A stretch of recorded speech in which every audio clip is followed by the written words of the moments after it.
పిలిస్తే పలుకుతానని, పిలిస్తే పలుకుతానని, పిలిస్తే పలుకుతానని విని ఆశగా ఆర్తిగా.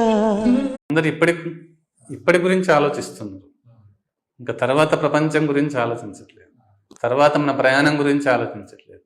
ఇప్పుడు నేను ఇక్కడి నుంచి పక్క ఊరికి వెళ్తే చాలు అనుకుంటాను. అది కాదు, ఇంకా చాలా గ్రామాలు నేను తిరగాలి అనుకోవాలి, ప్రతి ఒక్కరి దగ్గరికి వెళ్ళాలి అనుకోవాలి. నేను ఉన్నంతసేపే మీరు, నేను పోయిన తర్వాత మీరు ఏం చేయగలుగుతారు?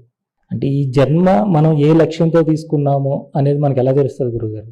లక్ష్యం కోసమే